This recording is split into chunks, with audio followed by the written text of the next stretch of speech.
सतीश पूनिया जयपुर की सबसे ऊंची छत पे मौजूद है और पतंगबाजी कर रहे हैं। सब मकर संक्रांति का त्योहार है, पूरा जयपुर छतों पे है। कैसे देख रहे हैं पतंगबाजी को? संक्रांति पे पतंग के उत्सव में जयपुर की छटा अलग ही है और मेरे ख्याल से पूरी दुनिया में ही अलग बनाता है जयपुर को ये त्योहार।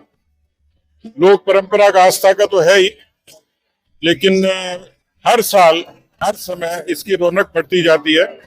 कारण ये है कि पुराने समय में तो पुराने लोग होते थे, लेकिन आज जो नई पीढ़ी के बच्चे हैं, ये खूबसूरती भी है कि जैन जी के बच्चे भी पुरानी लोक आस्था से जुड़े होते हैं।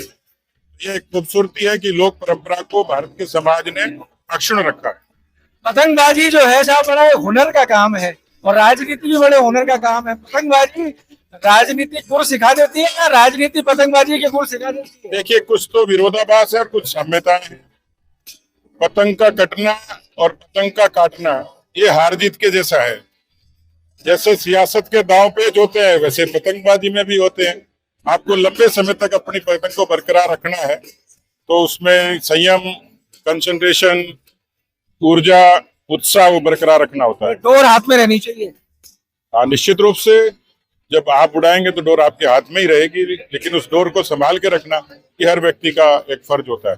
सब राजनीतिक पतंगबाजी भी खूब जबरदस्त चल रही है। त्योहार से पहले महेंद्रजीत सिंह मालवीय को लेके पेच फंस गया है।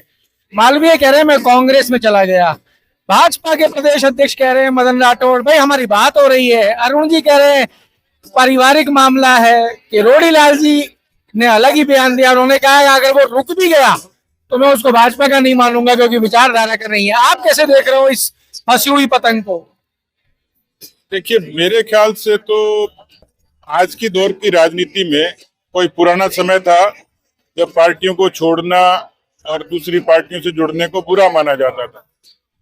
लेकिन क्यों कि पार्टियों का, राजनीति का, दलों का सत्ता के प्रति उन्मुख होना, उनका विस्तार होना, तो स्वाभाविक रूप से लोग जुड़ते भी हैं और लोग जाते भी हैं। लेकिन ये अपवाद है कि बीजेपी को छोड़ के लोग जाते हैं, लेकिन जाने का सिलसिला कांग्रेस से, दूसरे दलों से ज्यादा रहा है।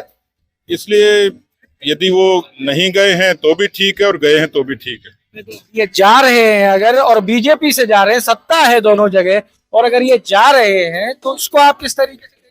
मैं तो इसको एक व्यक्तिगत फैसला मानता हूँ, उसमें कोई पार्टी की रूलिंग नहीं होती। वसुंधरा जी का भी एक बयान आया था साहब, पाठशाला हुई थी उसके अंदर, कार्यशाला में, कि अधिकारी जो है वो एक ही साइन पे कार्यकर्ता का काम करते नहीं तो भुगतने को तैयार रहे। इस बयान को किस तरीके से देखें, क्योंकि अभी सरकार के 2 साल हुए हैं, सरकार ने पूरा अपने 2 सालों का बखान किया है। दूसरी तरफ वसुंधरा जी का ये बयान, तो क्या काम नहीं हो रहे इसलिए बयान आया? क्यों आया? सामान्य बयान है, मेरे ख्याल से उसमें कोई सियासी बयान नहीं है। तो थोड़ी बहुत कार्यकर्ता अपनी पीड़ा बताते हैं, एक्सेप्शनली कुछ चीजें होती होंगी, लेकिन बीजेपी के राज में ऐसा नहीं। कांग्रेस के राज में जिस तरह की अराजकता थी, भ्रष्टाचार था, कानून व्यवस्था की बदहाली थी, हम लोग बेहतर काम कर रहे हैं। डोटासरा ने कहा है कि अभी मालवीय ने जैसे ही कहा कि मैं कांग्रेस में जा रहा हूं उसके घर पे रेड डलवा दी। रेड तो कोई ऐसे सपने से तो डलती नहीं है, कहीं न कहीं कोई कसूर होगा इसलिए। और एजेंसियां स्वतंत्र हैं, वो अपना काम करते हैं, उसमें सियासत और सरकार का कोई पक्ष होता नहीं है। कोई पक्ष होता नहीं है।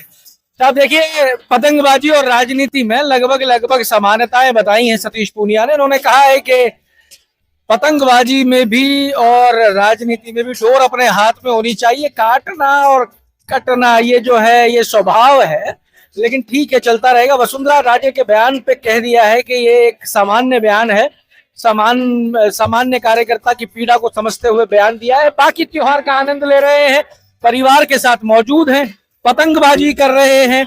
लेकिन आज सिर्फ पतंग की डोर है, चरखी और डोर राजस्थान में किसी और के हाथ में इस समय है। आने वाले समय में पूनिया जी के हाथ में डोर भी आएगी, चरखी भी आएगी, ये देखना होगा। तो जब तक जुड़े रहिए हमारे साथ। अमर उजाला के लिए जयपुर से मैं आशीष।